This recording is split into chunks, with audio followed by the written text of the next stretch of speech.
Le Petit Prince d'Antoine de Saint-Exupéry, chapitre 2. J'ai ainsi vécu seul, sans personne avec qui parler véritablement, jusqu'à une panne dans le désert du Sahara, il y a 6 ans. Quelque chose s'était cassé dans mon moteur, et comme je n'avais avec moi ni mécanicien ni passager, je me préparais à essayer de réussir tout seul une réparation difficile. C'était pour moi une question de vie ou de mort.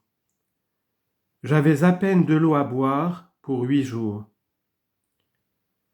Le premier soir, je me suis donc endormi sur le sable, à 1000 milles de toute terre habitée. J'étais bien plus isolé qu'un naufragé sur un radeau au milieu de l'océan. Alors vous imaginez ma surprise au lever du jour, quand une drôle de petite voix m'a réveillé.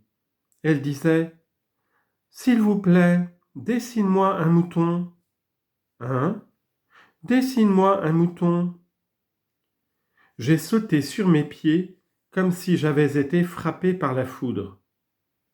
J'ai bien frotté mes yeux, j'ai bien regardé, et j'ai vu un petit bonhomme tout à fait extraordinaire qui me considérait gravement. Voilà le meilleur portrait que plus tard j'ai réussi à faire de lui. Mais mon dessin, bien sûr, est beaucoup moins ravissant que le modèle. Ce n'est pas ma faute. J'avais été découragé dans ma carrière de peintre par les grandes personnes à l'âge de 6 ans, et je n'avais rien appris à dessiner, sauf les boas fermés et les boas ouverts. Je regardais donc cette apparition avec des yeux tout ronds d'étonnement. N'oubliez pas que je me trouvais à 1000 lieues de toute région habitée.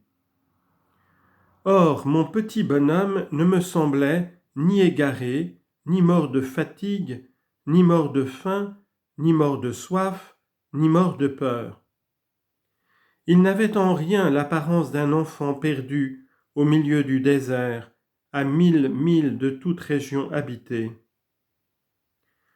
Quand je réussis enfin à parler, je lui dis : « Mais qu'est-ce que tu fais là ? » Et il me répéta alors tout doucement, comme une chose très sérieuse : « S'il vous plaît, dessine-moi un mouton. » Quand le mystère est trop impressionnant, on n'ose pas désobéir. Aussi absurde que cela me sembla à 1000 milles de tous les endroits habités et en danger de mort, je sortis de ma poche une feuille de papier et un stylographe. Mais je me rappelai alors que j'avais surtout étudié la géographie, l'histoire, le calcul et la grammaire, et je dis au petit bonhomme, avec un peu de mauvaise humeur, que je ne savais pas dessiner. Il me répondit : « Ça ne fait rien, dessine-moi un mouton. » Comme je n'avais jamais dessiné un mouton, je refis pour lui l'un des 2 seuls dessins dont j'étais capable, celui du boa fermi, et je fus stupéfait d'entendre le petit bonhomme me répondre : « Non, non, je ne veux pas d'un éléphant dans un boa. Un boa, c'est très dangereux, et un éléphant, c'est très encombrant.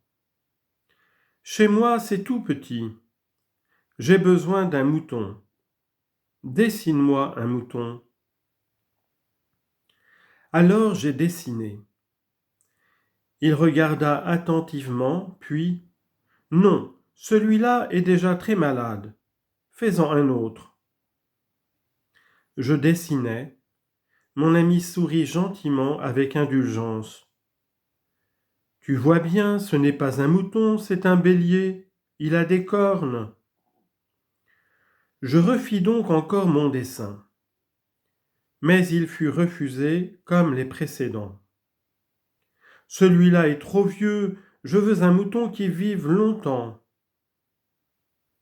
Alors, faute de patience, comme j'avais hâte de commencer le démontage de mon moteur, je griffonnais ce dessin-ci et je lançais « Ça, c'est la caisse, le mouton que tu veux est dedans. »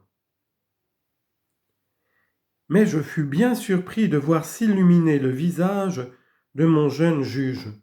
« C'est tout à fait comme ça que je le voulais. Crois-tu qu'il faille beaucoup d'herbe à ce mouton ? » Pourquoi ? Parce que chez moi c'est tout petit.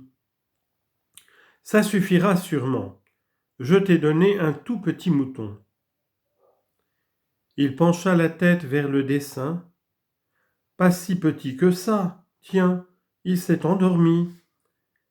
Et c'est ainsi que je fis la connaissance du petit prince.